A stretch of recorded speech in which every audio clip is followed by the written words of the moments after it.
Loving Heavenly Father, we come to this hour asking for a blessing and help us as we gather together in this webinar.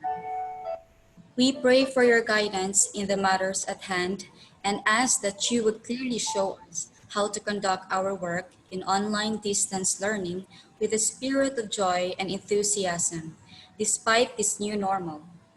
Give us the desire to find ways to excel in our work. Help us to work together and encourage each other towards excellence.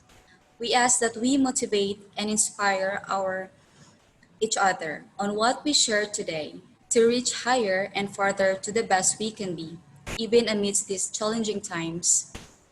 We ask this in the name of our Lord Jesus Christ. Amen.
Hi, good afternoon, everyone.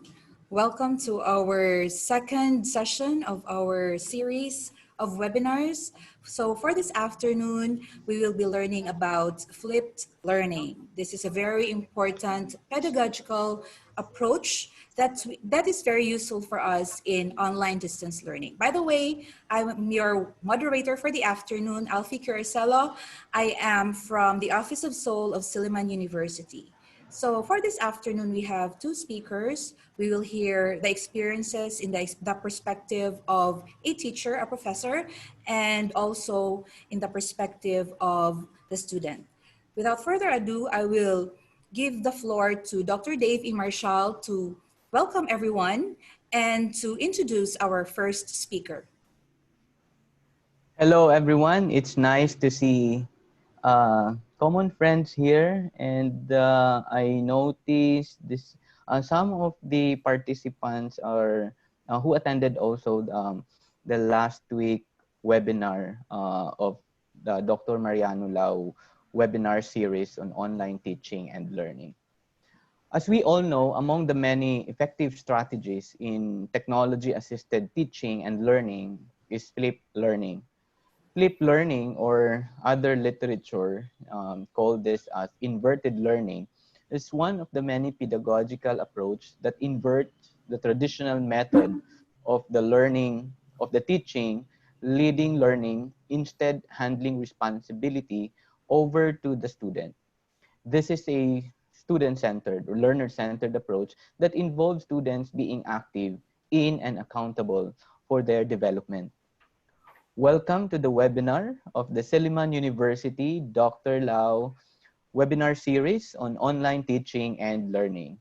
Today, July 7, is our second webinar on the 12th series. And this webinar is one of the many activities of the Dr. Mariano Lau Innovation, Creation, and Laboratory.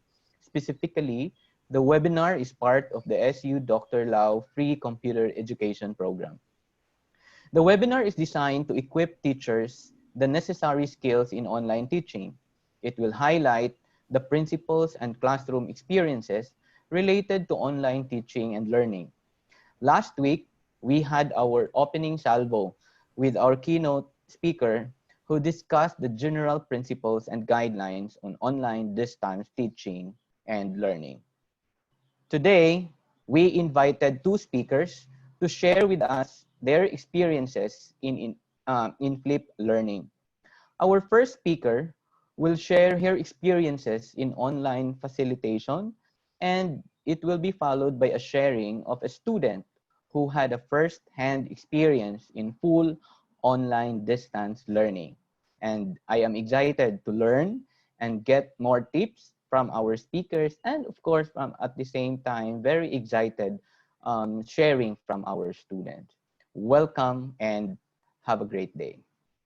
In this juncture, let me introduce to you our first speaker.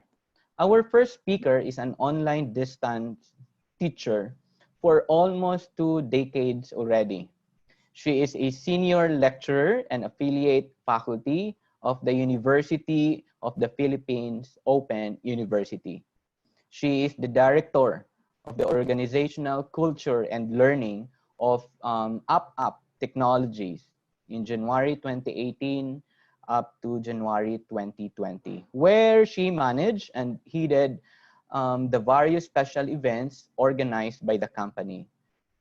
She's the former president of the Philippine E-Learning Society in 2015 to 2017. Friends, help me welcome, and I'm proud to introduce with all of you an e-learning specialist, my friend, and she preferred to be called Tenny V. Mariano. Tenny? Hello, good afternoon. Maayong hapon kaninyong tanan. Maayong hapon. Xin chào from Vietnam. As Dave said, this is Prof. Tenny Mariano, and I'm coming to you live from Ho Chi Minh City, Vietnam. So this afternoon, I will be sharing about flipped learning, mostly from my more than a decade. Actually, it's 17 years of online teaching experience. I have had the privilege of being a lecturer at the UP Open University, as Dave said, since 2007, teaching various environment and natural resources management courses at the Faculty of Management and Development Studies. I also have experience being on the other side as an online student when I took my graduate diploma in distance education from UPOU as well. So to formally start my presentation, next slide, please. Let me share with you the flipped learning network definition of what flipped learning is. So flipped learning is a pedagogical approach in which direct instruction moves from the group learning space to the individual learning space, and the resulting group space is transformed into a dynamic, interactive learning environment where educators guide students as they apply concepts and engage creatively in subject matter. Literature cites that as early as 2000, some professors from the University of Miami in particular have been toying around the concept of inverted classroom. But I guess it wasn't really that time back then to fully embrace this new way of teaching. The concept of flipped learning came from two high school science teachers from Colorado in the US in 2007, so 7 years after. Mr. John Bergman and Aaron Sams discovered a software capable of recording their live lectures, and that's how it all started. But contrary to the misconceptions about flipped learning, it is not solely and entirely dependent on recorded videos. For EdTech practitioner and founder of teachertrainingvideos.com, Russell Stannard, flipped learning is really not a theory of learning, rather a way of organizing learning. Next slide, please. Thank you. So flipped learning is the perfect fit for the revised Bloom's taxonomy of learning, which uses time and space in different way from the way we typically teach our courses. In traditional setup, students' first contact with new ideas happens in the classroom, usually through direct instruction from the professor or from us teachers. After exposure to the basics or lower level learning, as we call it, students are usually left to tackle the more difficult tasks, or we call the higher level of learning, such as application, analysis, synthesis, and creativity in their own individual spaces. So flipped learning reverses this by moving first contact with a new concept to the individual learning space and using the newly expanded time in class for students to pursue difficult, high-level tasks together with other learners and, of course, with the teachers as a guide. Flipping a class can but does not necessarily lead to flipped learning. Many teachers may already flip their classes by having students read text or watch video, supplemental video, and solve additional problems. But to engage in flipped learning, teachers must incorporate the following 4 pillars into their practice. Next slide, please. Thank you. So what are these 4 pillars of flipped learning? First is flexible environment. This is the first key to flipped learning. So in flexible environment, it establishes spaces and time frames that permit students to interact and reflect on their learning as needed. Continually observe and monitor students to make adjustments as appropriate and make sure that it encourages independent learning. It also provides students with different ways of learning content and demonstrate mastery. It allows for teachers to engage in other activities other than delivering lecture and more real practice during the time that they don't that they are not in front of the class. Having a stress-free, positive learning environment fosters learning in a better way. So when we talk about flexible environment, we need to ask these 3 questions, or we need to make sure that we do these 3 things. Have I established spaces and time frames that permit students to interact and reflect on their learning as needed? Have I continually observed and monitor students to make adjustments as appropriate? And have I provided students with different ways to learn content and demonstrate mastery? The next key is learning culture. The learning culture is rocked to its foundation when the shift from a teacher-centered to student-centered model occurred. Students are given an active role in the learning process. They are given opportunities to engage in meaningful activities and the chance to participate in each of the steps. Being the core to learning, the students have their own way in the process, and in this way, they learn and understand deeply. So the questions that we need to ask ourselves in making sure that we address the learning culture is, have I given students opportunities to engage in meaningful activities without the teachers being central? Have I scaffolded these activities and make them accessible to all students through differentiation and feedback?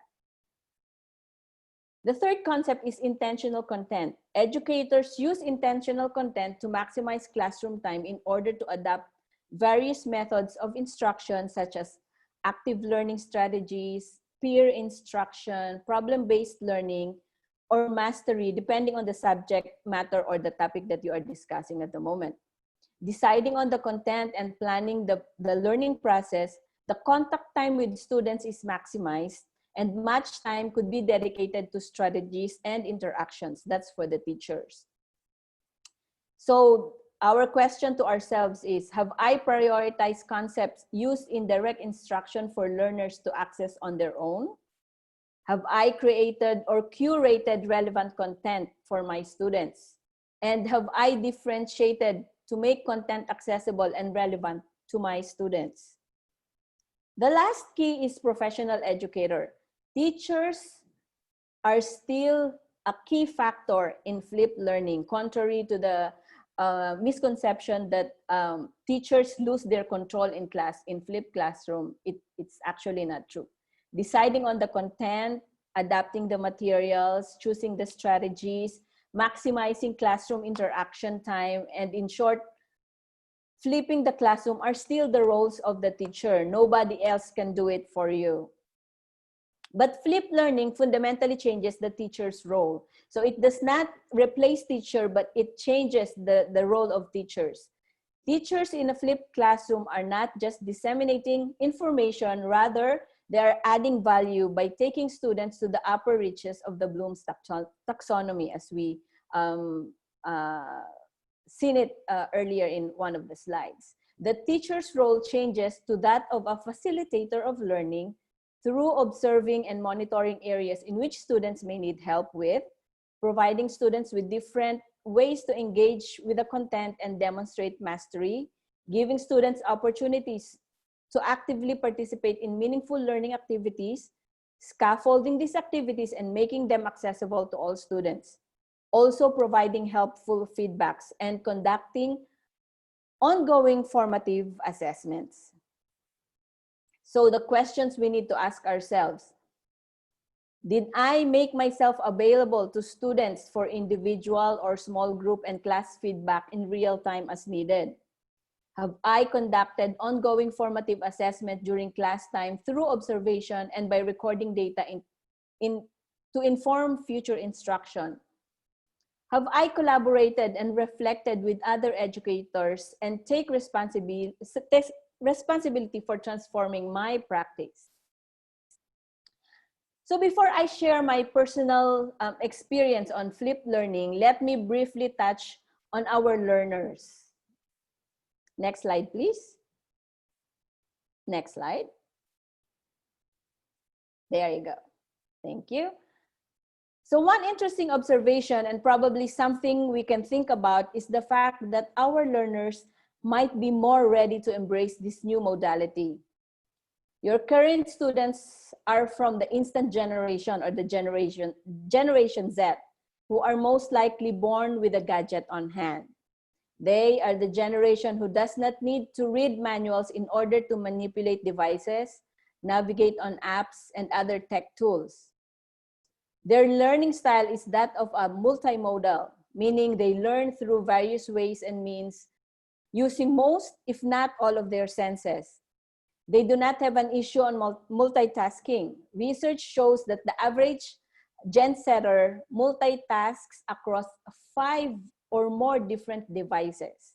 They can study while listening to music on Spotify, chatting with friends on IG, playing a game with players from overseas on Discord, all at the same time. The Gen Zs also are capable of choosing what they want to learn. My 17-year-old son, who is in grade 11, is learning how to be an air traffic controller, and he is doing it at the comfort of his bedroom with mentors from the Philippines and other parts of the world. And he is doing it on his own. Nobody is pushing him to do it. Gen Zs also believe in empowerment. This is very important for us teachers. We need to make sure that we make them feel empowered by providing opportunities to discover and learn on their own, but also making sure that we stand as a guide for them and to them throughout the process. So as I mentioned, and as Dave mentioned earlier, I have been teaching at UPOU for the last 17 years. I teach graduate level courses at UPOU, mostly grad diploma and master's level. So my experience might be a little different from you guys who are teaching undergrads. My students also are mostly professionals and holding key positions in their companies and various offices. They are busy people. So based on my experiences in teaching online for the past 13 or 17 years, these are some of the things I consider essentials. There are a lot more to share, but I think I will just focus on 6. So next slide, please.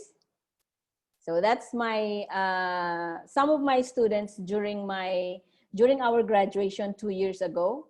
So as you can see, they are not really from the Gen Z, but most of them are from my generation and millennials.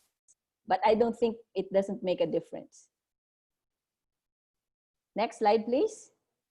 Thank you. So I have their presence. I think one of the most important thing about online learning or flipped learning is presence.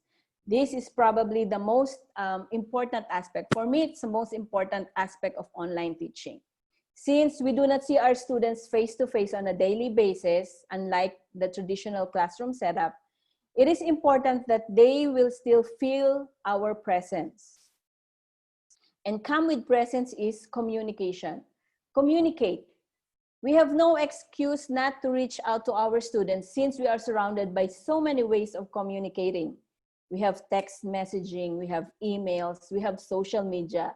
And of course, for some of us who are fortunate enough to have our official LMSs, these are also ways and means to communicate with our students. It does not matter whether you do it synchronously or asynchronously, as long as you have a regular communication with them. It is difficult for our learners to be shifting to fully online, and at times they may feel alone or isolated. So it is important that they know that we as teachers are there for them and with them. You can also add a little personal touch, and a little personal touch goes a long way. For me, I usually would send personal messages to my students using various means. I use Facebook, I use emails, and I use, of course, Moodle as our LMS at UPOU. So the next point is clarity. Setting clear expectations is very important on online learning. And doing it early on will make you and your students' journey smooth and easy. Your course guide at the beginning of the semester or beginning of the term is your usual entry point. It serves as the map for your students in navigating through the course. Be as specific as possible and make room for flexibility as well. So you really have to strike a balance between being specific and at the same time being flexible. Be clear with the course objectives or learning outcomes and make sure you and your students are on the same page. Set deadlines, rubrics, and grading system early on so that you both know what to expect with each other. Next one is engage. This is the third one. Encourage students to engage. It is important that students are aware that there are actually 3 levels of engagement on online learning. That's teacher-student, content-student, and student-to-student interactions. So provide them with enough activities that will foster engagement in these 3 levels. So some online activities such as group discussions and forums are a good way to engage. In my case, I usually give group projects or sometimes online debates depending on the size of my class. But any opportunities for them to engage with one another and engage with you is really a good initiative from the teachers. So come up with collaborative activities using collaborative tools as well, especially if your students have no problems with internet connection. So there are so many collaborative web-based tools that you can use, and I'm sure you are already familiar with them. Number 4 is empathy. Empathy is very important, especially during the early stages of online learning. We have to let students know that we are all in this together and we will make sure things will happen. It is important that students feel that they are not embarking into the unknown by themselves, that we as teachers are here to guide them every step of the way. This is very crucial, especially when our students face difficulties in navigating through this new mode of learning. 5th is time. Time is actually your friend. Just like presence, time is also very important. Set aside time for online consultations. Imagine you have students appreciating a quick chat with you in the corridor or hallway if you are doing classes traditionally, or if you are still doing the face-to-face classes. So make time to prepare for your classes as well. Students will know you spend time and effort by the quality of content you provide. You know, students are very intelligent. They know that they know whether the teacher is prepared or not. So spend time, make time to prepare for your classes. This is also probably a good time for you to learn. If you have not already done it, try learning how to screencast or video your lectures and upload them to your course sites. So it's also part of your time management, or your making time to prepare for your classes. Also, it's very important that you give timely feedbacks on your students' work or assignments and exams. Probably this is something that teachers will struggle at the beginning, but giving timely feedback makes a lot of difference to your students. And finally, number 6, social media is your friend. Listen to that, co-teachers, fellow educators. Social media is your friend. Since most of our students are on social media, such as Instagram, Facebook, Twitter, let us engage our students through those platforms. For me, I usually create groups on Facebook. This is for my non-Gen Z students. I use the group for chatting, for uploading assignments, especially if I require videos for my assignments, so that other students can interact and share feedbacks and comments. I use our usual My Portal or Moodle platform, but at the same time, I supplement it with social media.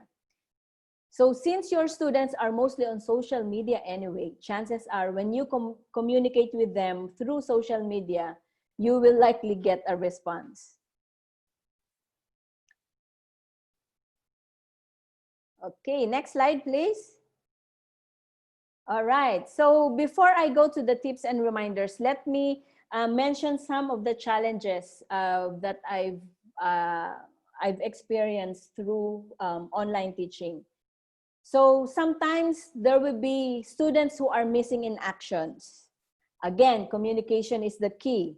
Reach out to them. If they don't reach out to you, you should be the one to reach out to them. Sometimes we need to take off the teacher hat and put on the friend hat. It does not cost us a lot to send that friendly email or friendly PM, a quick private text. So it's very important. It's very important that you are the first one to reach out to missing in action students. One thing also, or one challenge that I encountered in online teaching is late assignments. I'm sure you will have all these challenges as well. So for me, what I do is I be more flexible in giving my deadlines. Sometimes you have to give yourselves more room for flexibility. Chances are students will ask for extension of deadlines. So be ready to be flexible.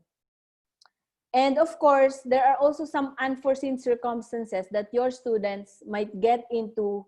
Like, I remember one time there was like a huge typhoon in the Philippines, and most of my students are in, especially those in the provinces, they didn't have internet connection for like weeks and months.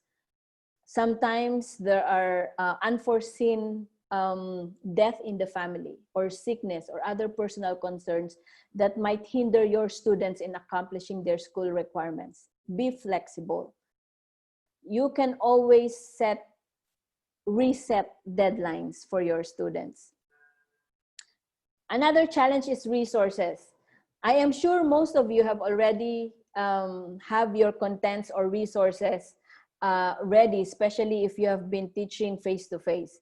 So you can still use them, but of course in different format. Now is the best time to convert those materials into the digital format.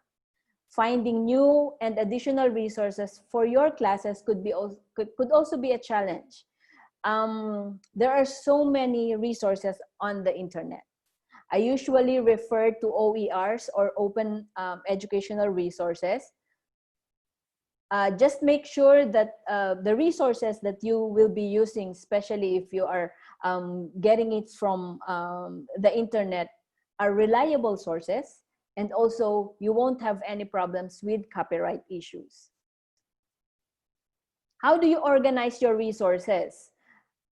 You are very lucky because you have a very good and stable LMS.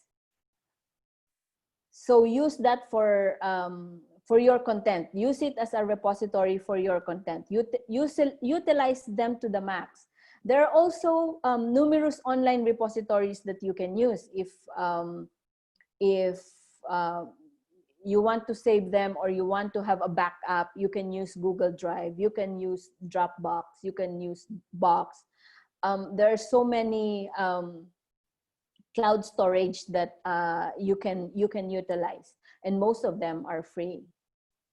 So now let's go to the tips and reminders. All right, so my first tip is, for us teachers, be a lifelong learner yourself. Take every opportunity to learn new skills and further enhance your current skills. There are so many organizations now offering free webinars. You can see it on Facebook. You can see it everywhere. Of course, you know that there are also free courses through Coursera or edX, Udemy, and teachers. MOOCs are your friends now. So if you haven't tried enrolling in MOOCs classes or massive open online courses, this is the right time. This is the perfect time to do so. If you are able, even if it's not required by your institutions, attend seminars like this, even if it's not required. Technology is moving faster than anything else, and lest we speed up ourselves, we would never catch up. And our Gen Z students are quicker than us, unfortunately, but we better catch up or else. So we are catering also to the app generation. Everything you can think of, there is likely to have an app for that. So we better update ourselves with those techie apps, educational apps that you can use, you can utilize in your class. And also learn how to incorporate these apps or this tech in your lessons. You can use polls, online quizzes, online collaborative tools, as I've mentioned earlier. We teachers are also expected to be researchers, and part of being a researcher is to know where to find information. Google is now the new man's best friend, rather the teacher's new best friend. So number 2 tip is, students are our friends, not our enemies. You can very well relate if your kids are from the Z generation or you have a brother or sister, niece or nephew from this generation. You just have to know how to relate to them and engage with them to get their attention. Gen Zs are the most compassionate generation, and they believe in working as a team. So as early as possible, make them feel they are part of your winning team. You will most likely win their cooperation over. Third is, know where your students are. So again, Gen Z students are the Instagram generation. 76% of Gen Zs are on IG. They think Facebook is for old people. Ouch. Surprisingly, according to surveys, Gen Zs want face-to-face communication. This is actually very surprising. This could be a challenge now since we are holding our classes online. But still, one-on-one communication is still possible. Remember, as I mentioned earlier, text messaging and PMs are keys. Another tip for teachers, extract those creative juices. With the type of learners that we have, let us be more creative in our teaching approaches. We may need to start unlearning those teaching practices which are no longer effective in today's context. We may need to learn new tools to incorporate in our teachings, like using apps, as I've mentioned earlier, and other tech tools to make the learning experience more relevant to our learners. We may also need to relearn those pedagogically sound concepts that we encountered some time ago, but we forgot to really use them in our teaching. Try making your own content, exploring making your own videos using screencast tools and record your own. Some students will really find it very cool to see their teachers virtually and not just seeing canned materials from the internet. So we have to be also more personal in our approach. If you have been teaching your course in the face-to-face setting for a long period of time, chances are, as I've mentioned earlier, you already have tons of materials that you can convert into digital format. So why make use of the digital tools or the tech tools for you to convert your materials into digital format? Number 5 is sharing is caring. I believe that this is really the time for us teachers to care for one another, and one way to express our care is to share. Share what we know. We should be the first one to practice this. Do not keep to yourselves the things that you learn. For example, be generous in sharing what you know to your fellow teachers who may need help. If they need assistance, for example, in using a particular tool, and you happen to know how to do it, then by all means, be of help to your colleagues. On the other hand of the spectrum, seek help. It will not make you less of a teacher if you admit that you don't know everything and that you need assistance yourself. Number 6 is be patient. Everything seems difficult at first time, but take heart. Be patient with yourself, be patient with your students, and even your institution. Note that we are all going through this, carrying with us an old mindset, the traditional way of doing things, as well as we are also expected to be perfect the first time. But be prepared to be frustrated, be prepared to be disappointed, and sometimes we have to be prepared to fail. But rise up and try again. At first, if it doesn't work, reset, recalibrate, and start over again. That goes with anything you are trying for the first time. Just like learning how to ride a bike. If you are determined to learn how to ride a bike, the first bruise that you got will not keep you from trying and trying and trying again until you succeed. So it's the same thing with teaching. Next slide, please. One more. Thank you.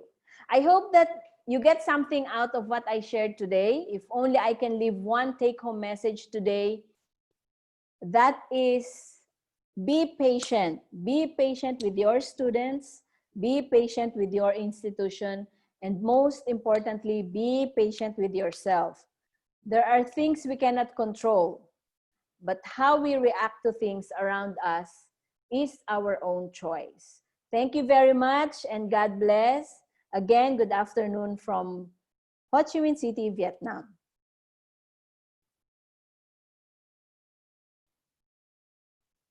Last slide, please.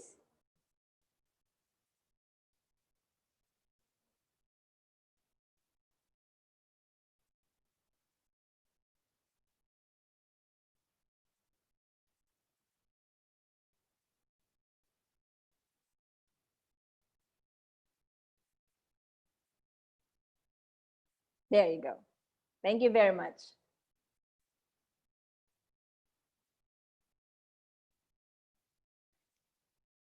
Passing on the microphone to Dave.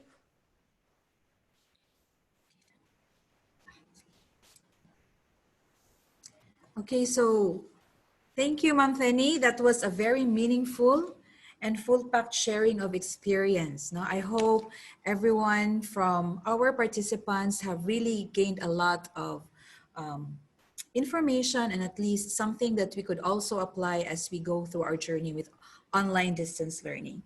I know a lot of our participants are already excited to ask questions, as evidenced by a lot of chats here and even in Facebook. So, but we have to hear first the flipped learning experience this time from a student's perspective. Our second speaker is actually quite a popular figure here in Silliman University. He is currently he's currently our president of the Silliman University government, student government, that is. He is actually also a very active student, young leader, and a consistent honor student since he was in elementary down to even up to until now. He is a sophomore taking up Bachelor of Science in Agriculture and he's majoring on agronomy. And even when he was still in senior high school, he has already established his passion for nature and agriculture by by presenting in a conference, a national conference, his paper entitled Demographic Factors, Knowledge, Attitude, and Behavior of Filipino Senior High School Students Towards Agriculture. While in Silliman, he has been an event host with the recent ones being Miss Silliman Pageant of 2019 and the Valentine Songwriting Competition 2020. He relates flipped learning with his experience in synchronous and asynchronous learning. So ladies and gentlemen, let us hear more from Mr. Jose Paulo M. Chavez on his experiences with flipped learning.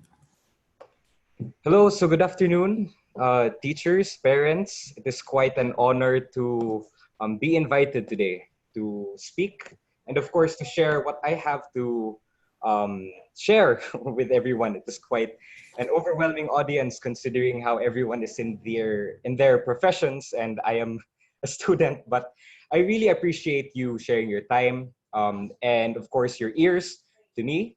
I'm going to be talking today about flipped learning, experiences of students, tips and tricks. Hopefully, this can be also an open letter to educators, to parents, and even students themselves. Hopefully, we can make you understand, or this can make you understand what it's like to be a student in this flipped learning or this online learning experience. Apart from that, we also want you to understand what is really going on within the minds of the students. So hopefully this little bit of sharing helps you out and makes you even improve your own methods of teaching with regards to online distance learning. So without further ado, why should you listen to me? What do I know about flipped learning? Now, I actually didn't include this in the slide, but as mentioned, I am a agriculture student majoring in agronomy. And at the Silliman University College of Agriculture, we actually sort of follow the flipped learning. We have a similar style. It's called the alternative approach.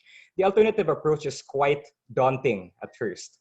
Students, I remember my first day of class, we call the teachers their facilitators and the students learners. And that's quite similar to what was mentioned earlier in flipped learning.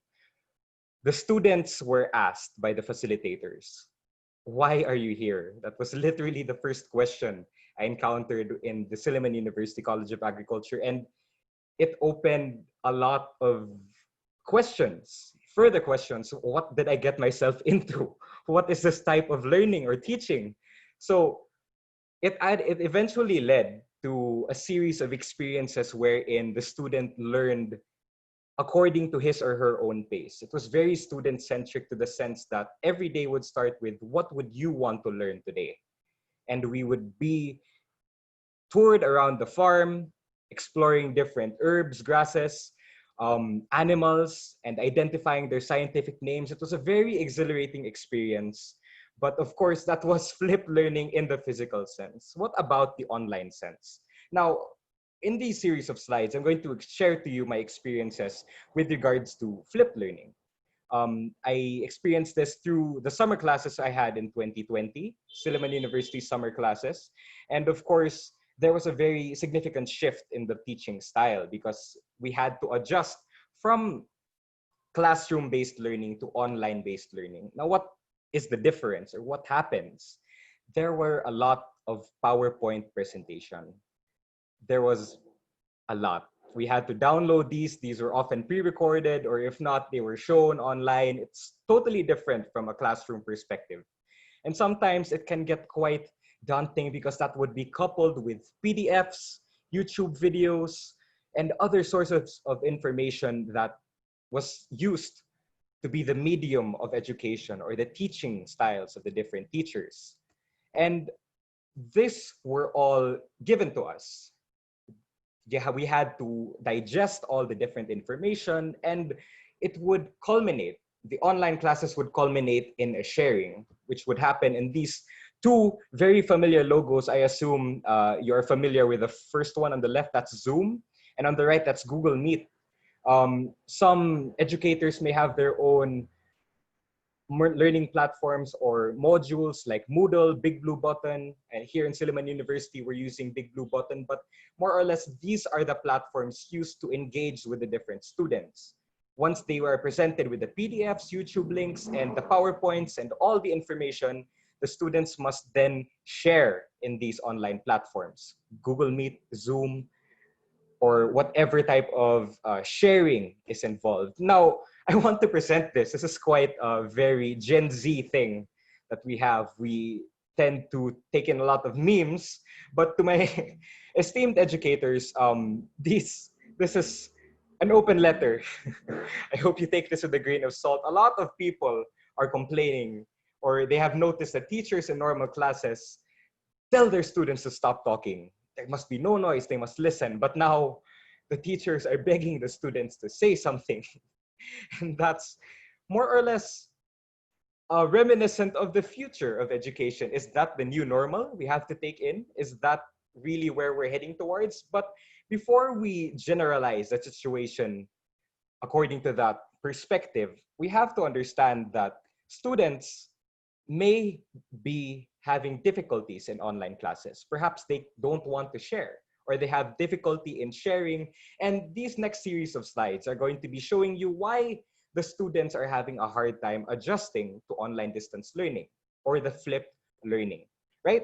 So let's take time to adjust. Here are some tips from, of course, a student.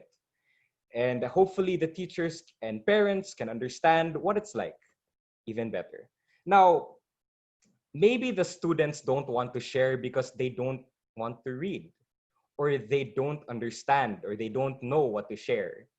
We have to understand that online classes or flipped learning really demands from the student a lot of these two, reading and sharing. And I'm going to be talking, this talk is basically divided into these two parts, reading and sharing. Now, with regards to reading, what can we do, or what can students do to improve the reading, or what difficulties are we experiencing with regards to reading? Because we have to read in order to be able to share to our teachers. Just like what I'm doing now, I'm sharing to the teachers. So it also takes a lot of listening from the teacher's end. For the students, it takes reading and sharing. For the teachers, it's listening. Hopefully, this is already a practice for all of the teachers. You know, you're listening to a student, sharing what he's read. And here's the first thing I'd like to share. First off, it's this. Reading comprehension is a complex process in which the readers identify basic information and are able to predict, to infer, and to argue, and to recognize the writer's points of view. Quite a mouthful. It's a lot of information to take in, but this is very true, and this is necessary in order for students to share. We need to have reading comprehension, and since it is a complex process, it takes time. Reading comprehension takes time. If it didn't take time, if it happened at the snap of a finger, it would be a simple process, but it's complex. It takes time. So teachers, please keep that in mind when you want to give reading materials to your students. Now, I want the students, if there are any students in the audience, maybe on Facebook or even here in Zoom, there has to be a sort of self-assessment. What topics are my strongest? What topics am I weak at? Are we well versed in humanities subjects involving maybe philosophy, law topics, or are we more fluent in science or business subjects? Now, I want the students viewing this to ask themselves that, because knowing your strengths allows you to estimate how much time you need to tackle a certain reading. And perhaps teachers can relate to this as well. What skill set or what do you think is the level of comprehension the students have? Therefore, you can set your deadlines and have them estimate how much time they need to fully comprehend the reading that they are given, right? So that's one way of assessing a student on what time they need. How much time do they need? Second, what level of writing complexity can I comprehend? Now, I'm going to be showing us two examples of different writing complexities. First is this. This first study, we compared this framework, very many terms, a lot of jargons in terms of research and different educational institutions and sharings. But do students understand that? Can they take that? If they don't, then they must be able to need, or they must need more time in terms of comprehending this sort of reading. Now, this is another example of another writing complexity. Teachers, when you're giving these types of resources to your students, then it might be easier to read. This is actually an excerpt from that famous book by Rick Riordan, if I'm not correct, right? As usual, I was struck by his resemblance to his father Poseidon. Very flowery words, more relatable to the humanities aspect. This is somewhat easier to understand. And perhaps the students as well can recognize these types of readings and their encounters in education. Perhaps they can use this to identify and set how much time the students actually need. Because reading comprehension, once again, takes a lot of time. And this time is needed in order for you to understand and share what the student learned. Now, moving on, apart from knowing or reading comprehension, a way to make things more efficient is to ask as well, why should I read? Now, for the students, why should you read? What is your objective? You have to set your objective because it lets you know what sort of information you need. Now, there are three examples or three objectives that I've set. This is usually the most common objectives I've encountered in my online classes. And perhaps teachers, you can also understand that if you can set the objective for the students themselves, it can make their lives easier. Because sample objective is this, concept definition. If you want to define a concept, of course, when you read, you're going to be looking for ideas, paragraphs, definitions that could explain certain concepts rather, ideas, words in bold or italics, and perhaps other sorts of information that can help define concepts. Another one is opinion formation. A lot of teachers right now are asking students to form an opinion with regards to a certain concept. Now, with regards to opinion formation, you have to compare and contrast two different situations or two definitions. What do you feel? You have to take note of what the student is feeling with regards to the certain concept. And of course, the student has to understand the concept itself. So in a way, the two objectives really line up together. And third, of course, is idea relation. Now, what do students need in terms of idea relation? They have to, of course, know the concept itself, and they have to relate it to an idea. They have to apply it. It takes a whole different set of information and understanding. This objective setting sets the approach of the students, and the students with their approach are able to comprehend readings further and more efficiently. Now, apart from that, knowing your purpose, of course, lets you judge the pieces of information you need or pieces needed to be discarded. As mentioned earlier, reading comprehension takes time, and a lot of teachers are probably discouraged with giving out very bulk pieces of information, but this teachers don't need to be afraid of that because there is a lot of important information in different resources. Instead, the students should be able to judge the pieces of information handed to them. Do they need to read every portion of the resource, or do I need to just simply take a certain page or a paragraph from different areas? The students should know their approach, their objective, and therefore they should be able to adjust what they need to read. Now, lastly, how should a student read? Of course, these are very two common terms, skimming and scanning. I won't define that. I'm pretty sure our educators know the effectiveness of skimming and scanning, but is it done efficiently? Is skimming and scanning done efficiently? Because a lot of people I know skim and scan, they liken those terms into cramming. Yes, students cram. They only skim and scan the night before the exam. And that's true. A lot of teachers are probably familiar with this phenomenon, and it's quite sad. But of course, to do it efficiently, there are 3 tips I have here. First, the students need to set their own time estimates. They need to follow the objectives that they have set for themselves. And third, they must only read what they need. They don't need to read everything. They don't need to memorize the preface of a textbook that teachers give, diba?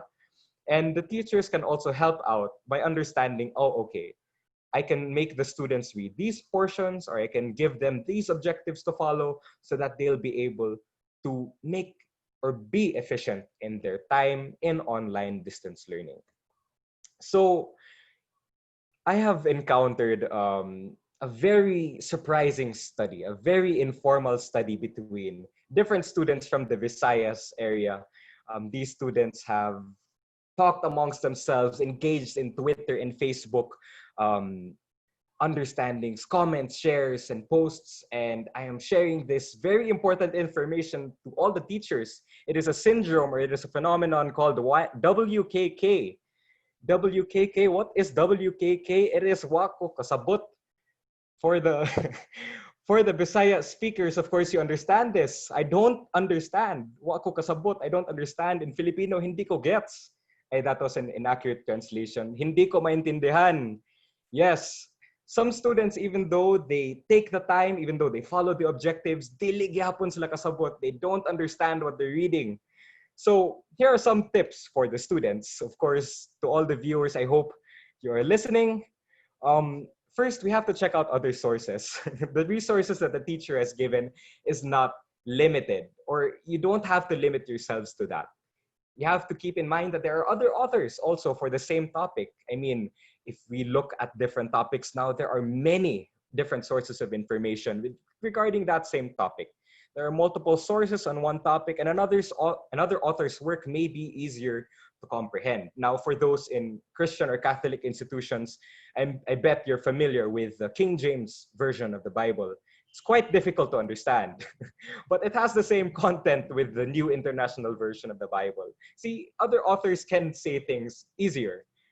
And second, I'd like to feature, of course, Google.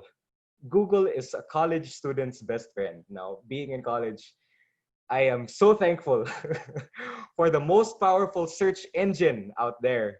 And this is also a very good source of information. The teachers have to understand that sometimes Google can really help turn the tables in terms of a stump, an educational stump, or difficulties that students are experiencing. And lastly, on the first part, there are abstracts. Now, this is actually more directed to the students. Research abstracts, of course, and sometimes we're not able to access full papers themselves in the academic journals or different publications. Summarized paragraphs sometimes contain the most important information that can answer the most difficult queries. Now, if I just want to find out, is hydrochloroquine effective in battling coronavirus, I can immediately see the answer on an abstract. No, that is a myth. but it is effective in these different symptoms. Everything can be found in the abstracts. For the students, explore these abstracts. Don't be afraid to read. Also, apart from that, please do explore your own school library. Now, I am very privileged to be a student of Silliman University, and we have our own library. We have a virtual library, and it's quite extensive in terms of information and education resources. I hope the students know that they have privileges themselves. Please do check your own library and see all the resources that you have. Otherwise, don't let it be just another tab in your learning platform. It's there for a reason. So check it out. Apart from that, of course, academic papers. If Google is a student's best friend, then academic papers are the student's parents. Literally, these academic papers will slap the students into action.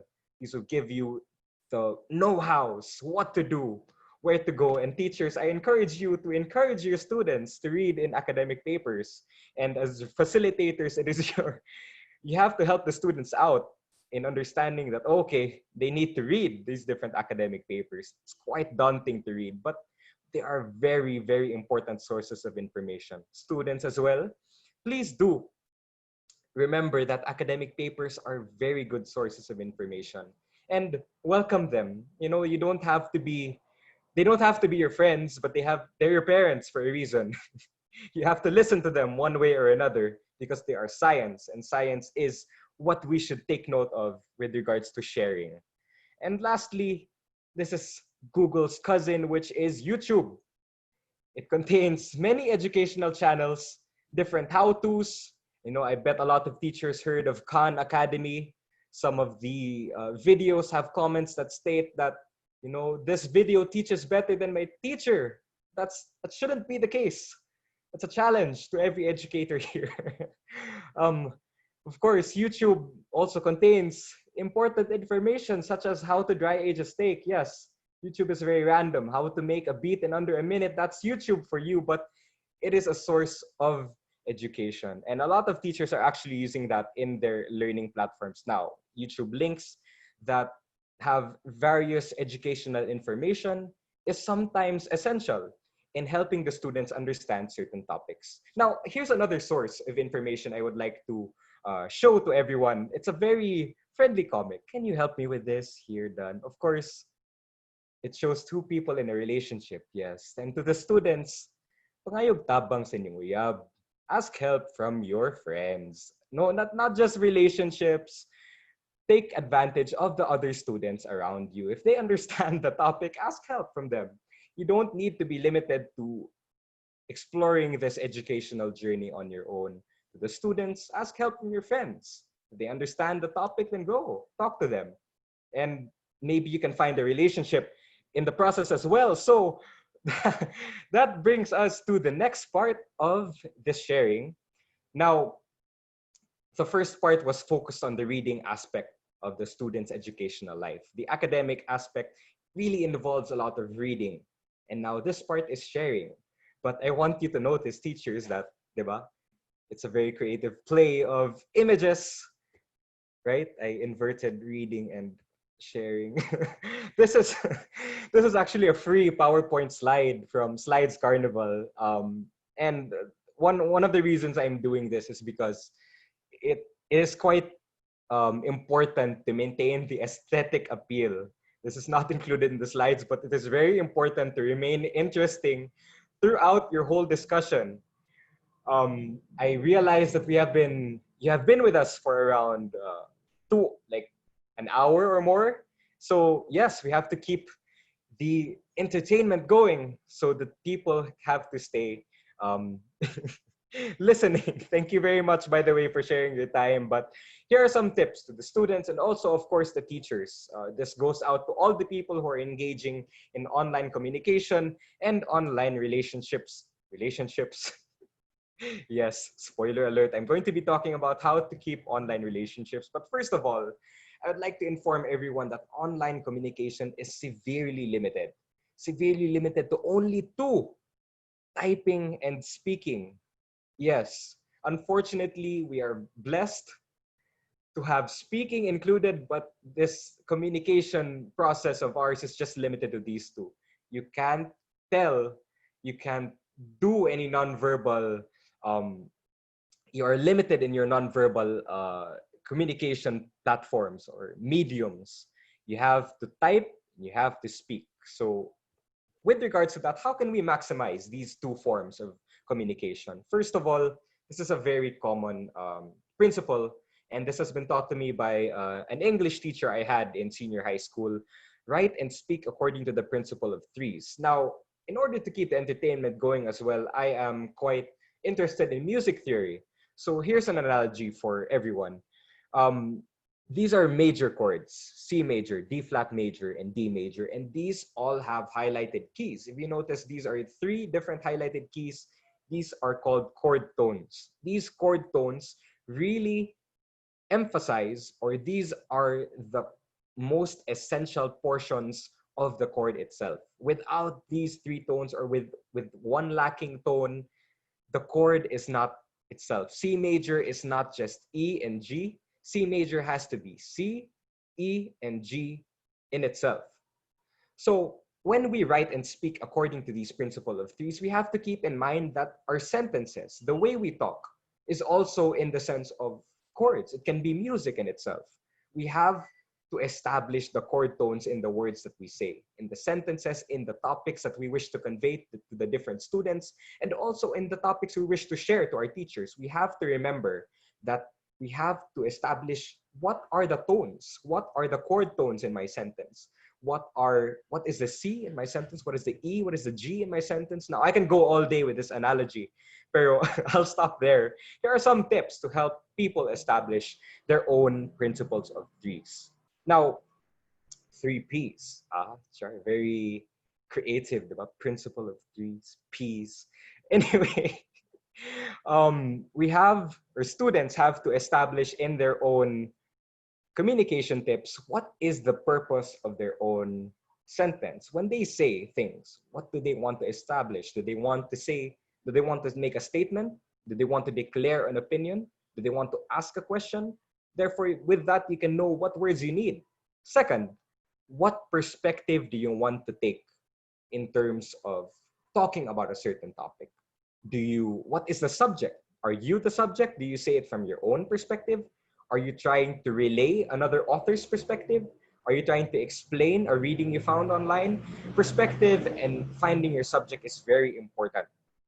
Third, you have to know what your point is. What is the point of what you're trying to say? Same goes to the teachers. Everyone communicating online, when you put something out on the internet, you can't take it back. So know what your point is and make sure that the students or the teachers or anyone who is listening can understand what your point is. Lastly, here are some reminders in online relationships. Now, these are not going to give you tips on how to establish a romance online, but these will keep you healthy and these will keep you strong in terms of interacting with different people online. So I hope you keep this in mind, because this is from a Gen Z's perspective. And this can help everyone viewing this slide. So, of course, first, I would like to tell you about this social battery. Social battery is more or less a concept or a phenomenon that has been discussed by different people in Gen Z. You might have seen topics of these posted on Facebook or even Twitter, Instagram. This talks about the ableness or the ability of the student to listen, to share. And you have to understand that social battery gets drained every day. And to recharge, we need rest. Now, this is really an open letter to the teachers, because having, let's say, a full load of online classes a day, let's say 5 hours worth of online lectures and classes, you can't expect them to be active. You can't expect them to be very participative at the end of the day, because social battery is not unlimited and it's quite difficult to maintain a good social battery throughout. So keep this in mind. And students as well, when you're sharing or when you're engaging in online classes, please do try to maintain your social battery. How do you maintain your social battery? Engage in hobbies, watch YouTube videos, listen to music, recharge yourself, be energetic, regain your energy. And of course, in this day and age, it's really important to also align the external factors, the environmental factors that really take a toll on the social batteries of people. Now we're really facing a dark day of news and online engagements in Facebook. So keep that in mind when engaging with different people online. Next, perspective. A lot of misunderstanding, miscommunication can happen online because we are so severely limited to typing and speaking. It is sometimes unavoidable to have miscommunication. Now, this image here represents two people arguing. What is stated in this text is 6. What is written is 9. No, the author just did not write it very well enough. In the image on the right, you can see how 6 and 9 are differentiated in a set of Uno cards.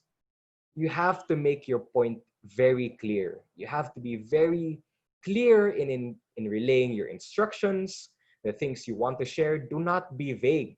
Do not be general in these, because it is very open to misinterpretation. Some people might think, oh, okay, an assignment is probably due next week, but actually it's tomorrow, just because of miscommunication. You have to keep that in mind when engaging in online relationships. Now, last, I'd like to present this as well, because this is a frequent principle that is often forgotten with regards to online communication. A lot of people may be familiar with this happening. Harry Roque was interviewed, but he was inactive. It was just an image that was displayed, and the newscaster was asking Secretary Roque, are you still there? Are you still there? What am I trying to imply here? It's really important to understand that anything can happen online, and anything can happen on the other side of the screen. You don't know what is going on the other side of the screen. You don't know where the student is, and you're going to be dealing with a number of people. You don't know that they're probably going through something. As mentioned in the first talk a while ago, there might be some bad news that have occurred. You have to keep this in mind, because we don't know. It's so limited to be engaging in online communications. Keep that in mind. You know, you might hear some cars flowing in the background as I talk now. I'm in the city. If ever you hear a rooster, that might be my nephew playing with his phone. No, that is not a live rooster. But anyway, yes, anything can happen on the other side of the screen. And also this is actually a phenomenon common amongst the youth and people my age, but this can also happen to, or this is also relevant to, of course, esteemed educators and people viewing this. This is ghosting. When you send messages, it's not given a response. And that's so sad because if you don't reach out, or if the student doesn't reach out, then there's no hope. There's no way of communicating. That this is a message to the students. You don't ghost your teachers, please. And if you don't understand something, please do ask your teachers. Don't be afraid to send a message. And same thing goes to the teachers. Teachers, don't be afraid to reach out to your students. This was mentioned very clearly in the first talk a while ago. So thank you, ma'am, for imploring that our teachers also reach out to our students. But last but not the least, this is quite a heavy note, but we have to understand that these are very different times. This webinar is supposed to prepare everyone for the online distance learning that is about to take place in this new school year. In this new sense, we have to take into account that not everyone has the same resources as we do. I'm very privileged to have a stable internet connection, and I am very privileged to be in a safe spot. Not exactly, I'm in Cebu, but the point is there's a lot of things going on, and we cannot demand that the students negate their safety or disregard their safety to prioritize their education. We have to understand that there is a lot of things going on. And we have to be very flexible in these trying times. But education can still continue if we have a sense of understanding, flexibility, and of course, makaya majud. So to everyone here, the viewers, the students, parents, teachers, I want us to all work together. from a student's perspective and on behalf of the entire studentry that I somehow represent. This is a message to the teachers, educators, and all the policymakers. We can do things if we work together. We can do things if we listen to one another. Kaya man jud, kaya jud ang online classes. Pero of course, it's very discouraging to know the current situation in the Philippines and how resources are very scarce. But of course, we can make do. We can adjust. We can help out those without resources, and we can make online flipped learning a success. So that ends my slide. Thank you very much for spending your time and listening to a 20-year-old who has claimed to have lots of experience. If you want to contact me, that's my email. And yes, thank you very much. Right, Kaya. Yes, Kaya. I hope you've learned something. I hope you've also enjoyed the little comedy pieces I've included. So thank you everyone.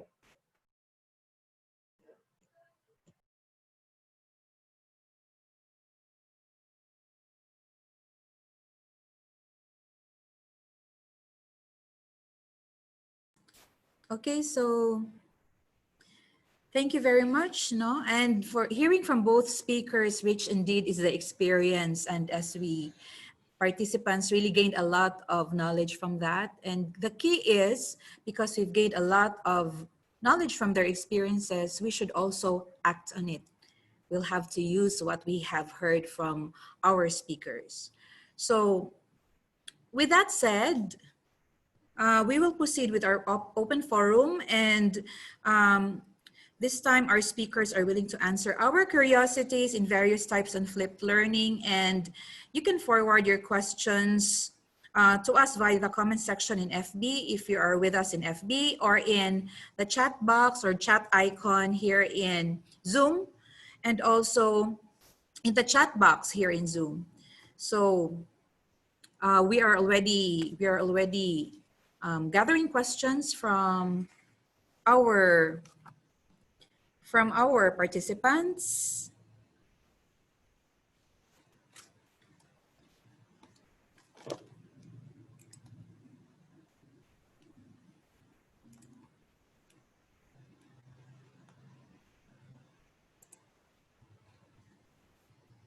Okay, so while we are still gathering the questions from both FB and Zoom, I might as well give or ask the first question to our speakers. So for this one, I will address this to Professor Mariano or Ma'am Tenny. This is from a teacher who is new to ODL yet trying to adapt flipped learning, even with blended learning before. It is quite a challenge now to implement flipped learning with students who are comfortable with the traditional way of learning. How can we hold students accountable and responsible with learning without having to feel much of a burden that they are on their own while implementing flipped learning in class? Okay, I will be going back to my presentation, and most of the things, or most of the tips that I will be sharing are from my own experience. So I think setting a very clear expectation is key, as well as coupling it with flexibility. We are all in this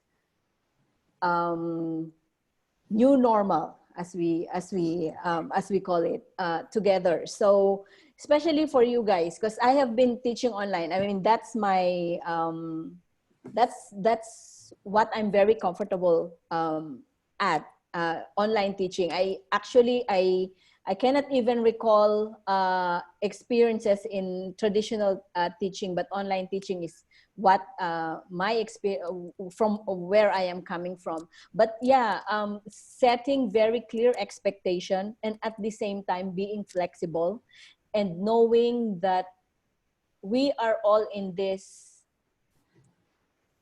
on the same level. Like teachers are doing this the first time, students are doing it for the first time. So everything is very fluid. Everything is like come what may. So we really have to strike the balance between setting expectation and at the same time being flexible. It's hard. It's really hard to really pinpoint where the balance is, but I guess as a teacher you will know, and you will be able to gauge your students, and it's not for the entire class, but students individually. I think you can also practice flexibility in the individual level as well. Okay, so thank you for that, ma'am. So we have questions here from Sir Levi Alaban. Communication formalities between teachers and students. Some teachers use messenger rather than email. What is your take on this, ma'am? I am pro social media in education. It might not be a very common practice to teachers, but for me, as long as you have the way to communicate with students, whether it's on IG, whether it's on Facebook, by all means use it. Because right now, this is the time for us to be very open to our students. So any means of communication. Some other institutions, they don't really like using social media for their formal classes, but during this time, all means of communication should be explored by teachers. And as I've mentioned earlier, know where your students are.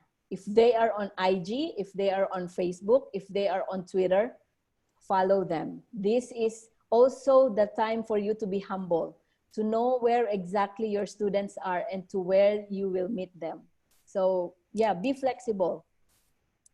They will be more participative if we are there with them in That's their right. platform. Yes. Yep. Okay, so another one is this from Miss Christelle Ozoa. As a parent, what are your tips in order for us to aid the learning experiences of our children, aside from giving our children a good working and learning space, stable internet connection, and the like? Oh, I have an answer to that. Yes. Make sure that you communicate with your educational institution, that parents should be the first one to communicate with the schools. Because, I mean, you are concerned about your child. The teachers are concerned about 100 other students. So if you have any concerns, if you have any questions, be the one to approach the schools, or specifically the teachers. Make sure that you're also familiar with the platform or the LMS that they are using. I think now more institutions are open to having parents know exactly what their schools are using. And sometimes they also provide training training for parents in order for them to guide their students, especially for young learners like elementary and high school students. It's very important that the parents know exactly where your kids are going and what your kids are doing. Yes. Okay, so this one is for, this is actually just from, another one is, what is the ideal class size, ideal number of preparations for online classes? That actually depends on the subject. At UPOU, since I'm teaching graduate level courses, I don't get more than 20 students per class. Sometimes even less. Sometimes I only have 5 students, especially if I'm teaching major courses. But for some undergrad courses, they might have like 100 students. especially for GE courses. So what we usually do at UPOU, if we have like large classes, we have tutors. We divide the class into, I think, maximum of 25 students per class, and then one tutor will be assigned per subgroup or per 25 students. I think ideally 25 is also a bit large for me, my standard, but I think for undergraduate, I think it's okay, because it also depends on the capacity of the teachers and the LMS itself. But yeah, usually 25 ideally should be a good size for one teacher. Okay, thank you, ma'am. That's for undergrad. Yes, for undergrad. Okay. So by the way, that question was from Ma'am Flora Irad. This one comes from Dr. Myra Villanueva. This is addressed to Paolo. As a representative of Silliman University Student Tree, what are your expectations with regard to your library? How can we deliver library services effectively to you in these trying times? She's actually our university librarian. Okay, so hello, Doc Myra. Pleased to meet you, the university librarian. Now, I have explored myself, and I have also taken, what do you call this? I have tried to or look throughout the different journals that are in collaboration with the university library. But the thing is, my expectations for it, of course, I think it's already good enough, because it really gives the students access to a lot of different scientific journals that they can possibly use for their research. Pero the only downside into this is that, yes, it's being delivered efficiently, but not a lot of students know this yet. I think there needs to be a bigger focus or bigger push in terms of marketing and perhaps getting or relaying this information to the entire studentry. An exploration of this is, of course, social media, because a lot of pages, for example, informational pages, like in Silliman University, we have the Soul, the virtual library. I'm not even sure if it has a Facebook page, but they don't have a lot of shares or likes or views. Perhaps there can be an interaction between the different student organizations, even the student government, the different student-led groups. Perhaps they can be able to aid the students. So it's more of a process in terms of reaching out more. I think that can be a better effectivity, or it can be better, more effective. Also, to the rest of the educatees in this room, perhaps clear instructions and clear resources. Did you know that the student or that your university actually has this, etc.? I think a lot of students need that. So yeah, that's my answer. Thank you for the question. So there's also another one. I think this is a follow-up, but it's not from Amira. It's from an anonymous attendee. Kindly rate your learning experience from 1 to 5, with 5 being the highest. Compare your online and face-to-face learning experience. This is, I think, addressed to Paolo. Right. Okay. So my learning experience, if I can rate it from 1 to 5, subjectively speaking, I would rate it perhaps a 4. 4 being, I've had really great facilitators, thankfully. However, I do acknowledge that some experiences aren't quite as good as the other ones, because there is still a gap, there is still a transition period, a learning transition period for both teachers and students in shifting to this new style of education. I would rate it a 4 though, because thankfully, the teachers I've encountered so far and the subjects I've taken, their facilitating in terms of flipped learning has been quite effective. In fact, most of my slides, I refer it to the way my teachers have displayed their communication for online flipped learning, etc. If I can compare this though to the physical, from online to physical, of course there's a lot of gaps, but the gap that is continuously or should be addressed immediately on the first day is, I would like to reiterate Ma'am Mariano's point which is to establish expectations, not only from the student, but also the teacher. Because knowing where you're going really, what do you call this, sets the tone for the entire educational discussion. Students sometimes they go into class unprepared. We cannot negate that aspect. A lot of students don't know what to expect, but when they first take their exams, when they see the lectures, they'll be like, okay, so this is how it's going to go. The teacher expects me to be able to share, to be able to understand, to comprehend the material that was given, and the student is expected to share it with his classmates, either through essay or different forms of evaluation. It's very important that the student knows where he or she is being evaluated, what's important to do, what's important to understand, and where the student must go in terms of this educational journey. So yeah, I think the main difference between the two. Of course, we are limited in resources.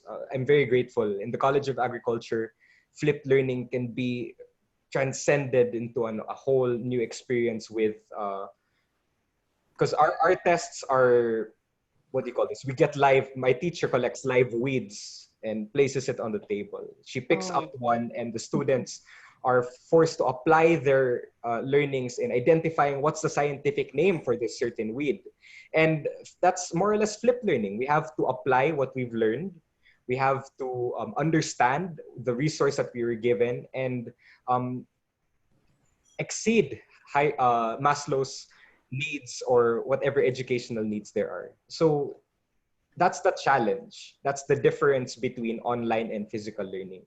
There's a lack of resources, so teachers have to be challenged to make use of new creative informational resources that can perhaps give the same effect of discovery, evaluation, of education to the students. So yeah, that's all. Okay, so before we continue with the questions, no, we have here some comments from Dr. Michelle Naranjo. Both speakers are commendable. I learned a lot. Thank you very much. And then from Miss Eunice, well done. Thanks. And then, okay, it's nice to know how our students feel. So that is, I think, for Paolo, at least the teacher actually also has appreciated the experience that you shared to us. And then we have here, okay, so for Ma'am Fanny again, what is, from Sir Rolando Gajane, what do you think is the best or appropriate strategy a teacher can use in this new normal learning towards learners? Strategy. I don't know specifically in what aspect of teaching and learning the strategies are, but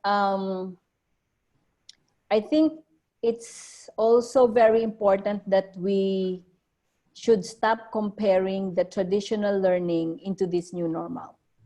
Because I think it will be a source of frustration for teachers and students as well if we continue on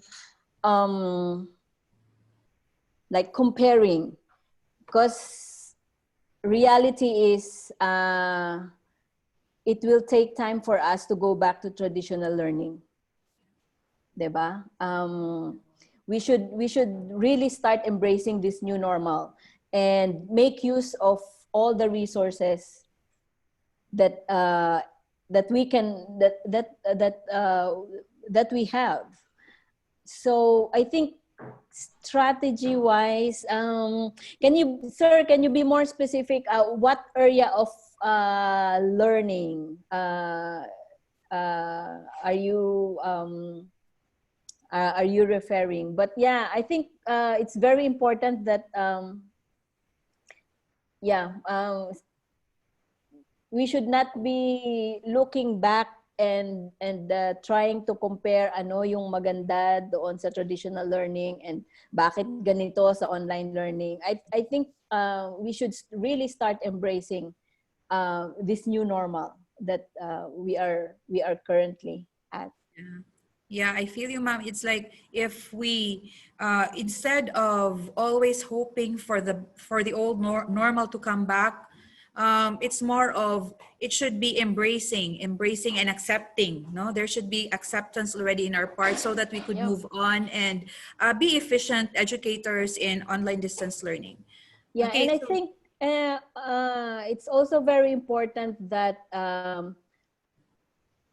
we have to face the fact that learning is really moving us towards digital.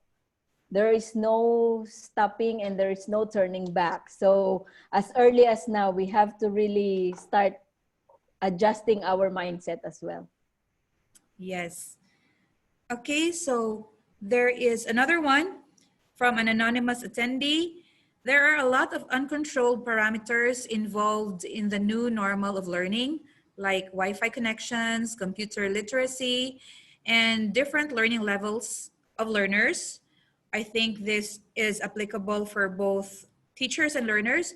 If a lesson is to be completed at a time, we cannot just simply complete it at any time more than this time. Can you please give us some techniques to efficiently impart topics at an allowable time? Hmm. Or it's more of just techniques or some tips on how we could have them, or at least let us realize as teachers that this is an allowable time, especially for ODL. How much is an allowable time for a particular activity? Something like that, ma'am. I really like how Paulo shared about reading comprehension. So I will probably use that as an example. You as a teacher, you know exactly what you're teaching. You know it by heart. Your students might not be on the same page as you are. And your comprehension is definitely different from their comprehension. So I think, Paulo helped me with this, but I think we have to, as I've said earlier, we really need to practice a lot of flexibility, but at the same time, we also want to be still in the perspective of an academic institution. We still have to have like deadlines. But yeah, it's very important that we put ourselves in the shoes of our students. If you think that a concept is very easy for us, of course, because that's our expertise. But you can gauge for example, if you have been teaching this particular subject in the traditional method for this particular time, give use that as a basis for how you want to translate it into an online learning experience for your students. And at the same time, give your students some allowance since they will be doing it on their own. Like there is no lecture, there is no teacher in front of the class who are doing teaching this particular or giving the information. They need to have more time in comprehending. And I think it's very important that yeah, you use your traditional like for example, if one assignment is good for 1 week in a traditional way, try to put yourselves in the shoes of your students and see if really in an online setting, can it be really doable? Is it really doable in 1 week's time? What do you think, Paolo? Yes, ma'am. Thank you for the reference. Actually, I have an experience that I would like to share to all the educators here. I took up a biochemistry class this summer. It was online. And this was actually a challenge. How can we discuss that amount of topics or a very broad range of topics in this very limited span of time? Because regardless, we have to follow certain time T that is given in the question, of course. But the teacher made use of other resources that can other resources only available online, that wasn't available or was very difficult to manipulate in the physical sense. These online resources were able to give the students another way to comprehend certain subjects. So for those in or for those familiar in biochemistry, what the teacher did was show us the actual models of the different molecules, 3D models, and that was made available online. It was a software that the teacher had. Not sure what software that was. However, it really gave the students a new level of understanding it very fast or quicker. So in a way, mas na-shorten na noon ang time needed to discuss that certain topic because we understood it in a way through the resource that was only available through and delivered through online distance learning. So siguro that's a challenge to everyone. That reading comprehension is not limited to just that. If we discuss the whole topic of comprehension, it would include listening, auditory, visual comprehension. There's a lot of things that we can really play around with to be effective in how we deliver our topics. And students, especially Gen Z, and I refer back to Ma'am Mariano, we are very multimodal in terms of our learning. There are many ways from which we can, maybe songs, visual cues, presentations. We can learn through many ways. So, yeah, that's an answer. Yeah, and it also helps to know that students learn different ways, and they have different styles or different preference in learning. Some students, they like reading. Some students, they like watching videos. Some students, they like listening to podcasts. So for teachers, we also have to explore different delivery of content. For example, you have a PDF version of your lecture, you have a PowerPoint version of your lecture, and you can also screencast or podcast your same lecture for those students who are more on the auditory type of learning. So yeah, give options to your students. Yeah. So it also, if I may add, there's that portion in your discussion earlier, ma'am, where you said be flexible when giving deadlines to your students. I think it is also very helpful that we do that, especially now. And in the other end, especially in the students' end, it is also high time for us to have this lifelong learning skills of reading comprehension. We have to harness that kind of skills in us for our students, so that we would also be able to cope with independent learning or self-directed learning in these times of online distance learning. Okay, so we have another one from Maria Kimar Gahit. We have ODL is a new normal for schools which use the traditional face-to-face interaction. Please give us some tips on how to encourage our students to actively participate in ODL, especially in the flipped learning approach.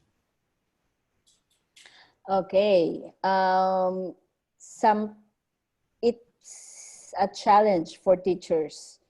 So we really have to again extract those creative juices in us in order for us to come up with activities that will encourage students to actively participate.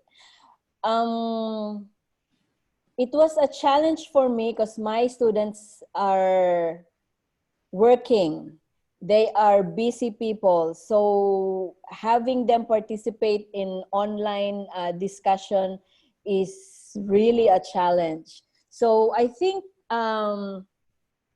for Gen Z students, you have to really appeal to their likings, to their taste, to their preferences. So if they like games, you can gamify your classes. If they are thrilled with what do you call it, like polls and collaborative platforms, you can use that. And it's also very important that you let the students know that they are being graded.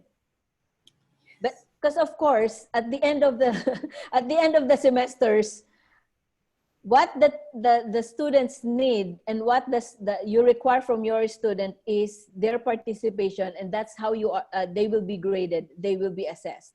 So there are some activities that are good to do, but not necessarily foster high level of learning. But there are serious activities that the students should know that it's a must, and they will be graded. But at the same time, you really have to be very creative. It's sometimes teachers lose their creativity because we are so used to doing things in one particular way. But it's time for us to really be creative. Yes. Another one, ma'am, is it could also mean that in the formative assessments, it's really very important that this are the activities that would really help them be attracted to the learning that comes. So in this part of the activities, we should always have that kind of or establish that kind of attractive activities that will really suit them, really suit our students. And also these are also the times where we could also follow them wherever their social media platform is. I mean, wherever they want, we could always utilize that one in our formative activities also in class, so that they could continuously also be interactive with us along as we go along with our lessons. Another one. Yes. Let me also reiterate that, okay, I am an advocate of social media, but at the same time, you really have to establish formality with your students as well. You use social media, but since for Silliman, you already have your LMS in place, make sure that you also, whatever you communicate in social media is the same thing, or whatever requirements that you post on your social media when you're using social media is the same thing that you use for your LMS. So walang kawala ang mga estudyante. Yes. They are both posted on different platforms. Yep. Yes. If I may add lang, hello. Right. Yes. But yun lang ko from a student's perspective, because with regards to social media use, I think I'm not sure with the younger ages, and of course I am aware that a lot of our educatees present are in many different forms of education, not just tertiary learning. There's also primary and secondary. But in terms of social media use, I think the most efficient way for social media use is really establishing communication. There's not really a need to form what do you call this? It's really good relationships in terms of social media, like following them, liking their posts, or in sabah. But your communication is the quickest through social media, because as referred to Ma'am Mariano, of course, that's where the students are. So if they get a notification from their teacher there, mashock sila, okay, I need to do my assignment there. Sige, thank you, ma'am. So yeah, that's a note to the teachers. Communication is really, really effective in social media, because that's where students are. Oh, pero yun nga, I cannot be more clearer than this. You have your LMS, right? Silliman has one of the best LMS in place among the institutions in the Philippines. So you better be familiar with it, use it, and supplement it if needed with social media. But yeah, you have, congratulations, you have a very good, very, very good LMS. Thank you very much, ma'am. That's really something for us. That's very encouraging for us also, especially because I come from the Seoul office. Okay, so yes. Another one here. I have to address this for Paula. I'm just also curious because with this ODL thing, it's promoting actually self-directed learning for everyone. Have you had your eureka moments as well because of flip learning, because you are on your own in learning? Did you had your own eureka moments also with this ODL? Definitely. I really cannot even before the ODL, I really appreciate flipped learning because I'm personally I love discovering new things, or I love to, understand things from a different perspective and not limit myself to just learning in the classroom. So reading these different sources, I'm grateful to be able to access full textbooks with regards to, let's say, things near my course, physiology, plant pathology, and all these different academic textbooks, and reading on my own.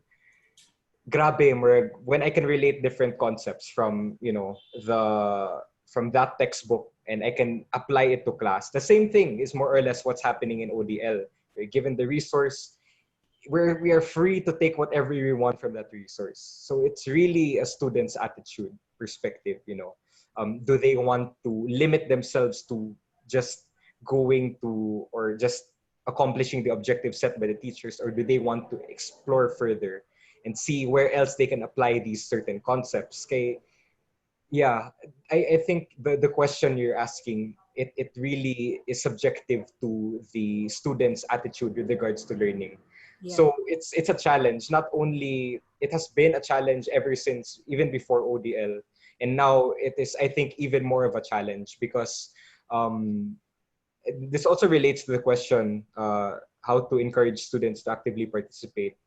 There's so many things to do online, and in the student's mind, especially for the younger ones, why should I go to my LMS when I can do Facebook or YouTube? That's in their minds. So they have to sort of not only shift their mindset, change their attitude, but maybe the teachers can help out in encouraging how important learning is, or how amazing learning can be. That's a challenge to everyone, but I don't think there is just one approach or one solution to this.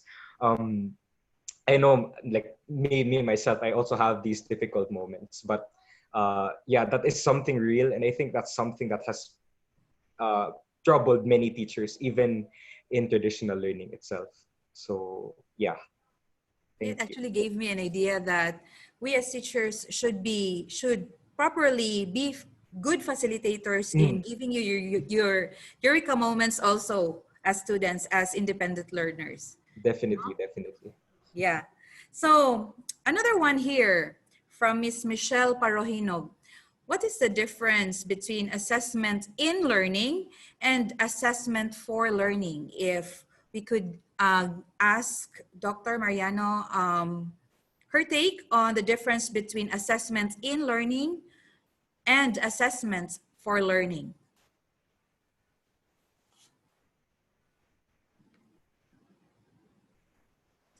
Let me think, okay?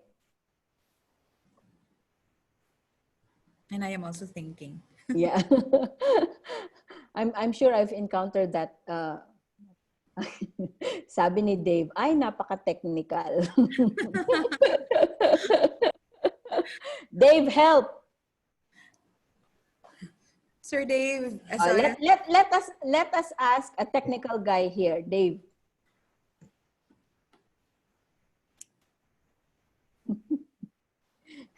And Dave left the group. May I, may I ayun, share si while Dave. waiting for, okay, Ayan. pero allow me Ano? to share a bit, ha. From that question, I got the idea nga, assessment in learning and assessment for learning. Assessment in learning is basically an assessment of how students are learning, or what like their approach in terms of tackling the different resources. And it's often like I would like to say this idea is often neglected by a lot of people. Um, this is really needed in facilitating, whether regards whether it's connected to the question or not. It's important that the teachers or the facilitators now know how the students learn their different resources, and it should be assessed. Siguro not in a sense nga kailangan jud i-grade, pero at least i-evaluate and to see how they can improve it, because maybe the students are learning um, in terms of memorization only. They're not applying these concepts, etc. I think there needs to be an assessment, and I think that's what the question pertains to. But I'll leave the floor. That's just a student's perspective, that we really need to have our learning styles checked, and that goes to all the educatees as well. Okay, Yeah, so okay, ma'am. okay. Yes. I will take the cue from what Paula said. So if a material is used for as an assessment for learning, it has to have like a numeric or a quantitative value to it. In learning is more of the quality, like what Paulo said. Is this material effective for teaching like a concept, teaching a strategy to students? So that's how you assess if a particular material or a particular content is used as an assessment in learning or an assessment for learning. So usually assessment for learning, you have to have like a quantitative weight for it. So what do you think, Dave?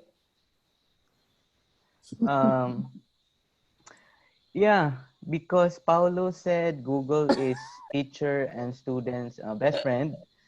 So I call my best friend, Google. and one of the top search, the difference is basically when we talk about assessment of learning, that is associated with a summative kind of assessment, while assessment for For learning, learning. that's basically for formative assessment. So that's the general difference of the two. Actually, we have a separate topic on the assessment, which we would like to invite everyone also, because in giving assessment in an online distance learning, it's difficult. It's difficult also to difficult also not to move out from our comfort zone in the giving of the kind of assessment. So it is very technical, the assessment for and assessment in or of learning, but it's a matter between a summative or a formative kind of assessment. Alpi? Okay, sir. A contribution from Ma'am Queenie Rose Hinalok. I think it was what well said from Sir Dave. It's just simply formative and summative assessment. And she said assessment for learning is formative assessment after a class or a lesson. So more or less, that's the same idea also of what Sir Dave has shared to us. Okay, so any other questions for our speakers? We are also accepting questions from Facebook through your comments. And then, of course, here in our chat and our Q&A here in Zoom, if you have more to ask our speakers. Okay, so if you don't have any more questions, then that means it is indeed a fruitful afternoon of questions answered about what we need to know so that you can execute flipped learning efficiently and effectively. So at this juncture,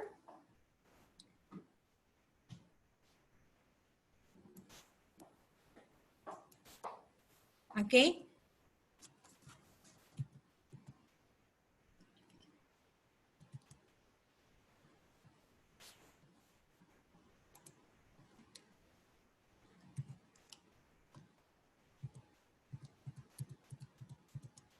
Okay. So at this juncture, we will give our speakers their certificate or our certificate of recognition to, let me read the citation. SU and Dr. Mariana Lau Free Computer Education presents this certificate of recognition to Anthea V. Mariano for sharing her valuable knowledge as a guest speaker during the second series of Dr. Mariano Lau webinar series with the topic Flip Learning, Teacher and Learner Experiences, which was held on the 11th of July, 2020 via Zoom online. Signed, Dave Marshall, PhD, Project Leader, Dr. Mariano Lau, ICI Laboratory, Director, Silliman Online University Learning.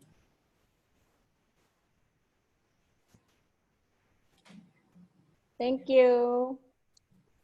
Okay, ma'am. Thank you very much also for giving us the time and the sharing of real and good experiences. And then the same citation is given for Jose Paulo M. Chavez for also being our speaker for the in the perspective of the students, for sharing his valuable knowledge as a guest speaker during the second series of this webinar. Signed, Dave E. Marshall, PhD, Project Leader, Dr. Mariano Lau, ICI Laboratory Director, Silliman Online University Learning. So hopefully this won't be the last for us to be able to have you in our webinars. Thank you very much. Sure, sure. Thank you very much. Okay, so, okay.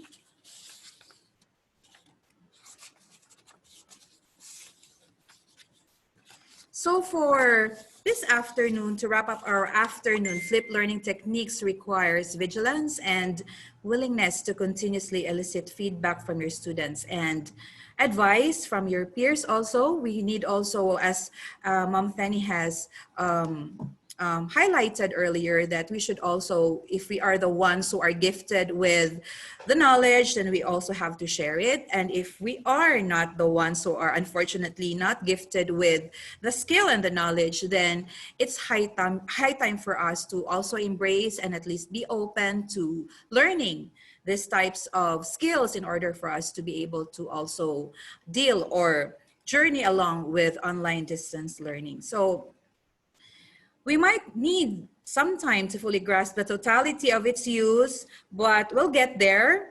We'll just need to do it.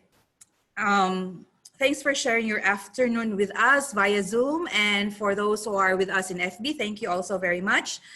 But before we go, we have some announcements. So that we should submit our evaluation after this session, especially for the Zoom users or Zoom participants out there.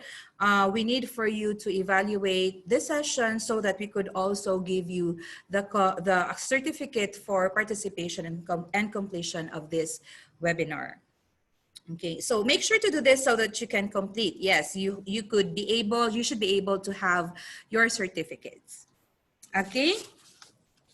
So for next Saturday, so we have another set of a very interesting topic for next Saturday. So we will have another speakers. Now we have a set of 2 speakers that will talk to us about microlearning. So we hope to see you again by next Saturday, same time, no? And then we could always register will for the next webinars to come. Okay, so let's see each other by next Saturday. Maybe I'll be a participant this Saturday by next Saturday. Okay, so this has been Alfie Arcelo, the moderator for the second batch or the second session of our series of webinars for Dr. Mariano Lau Technology Laboratory. Thank you very much for joining us and good afternoon.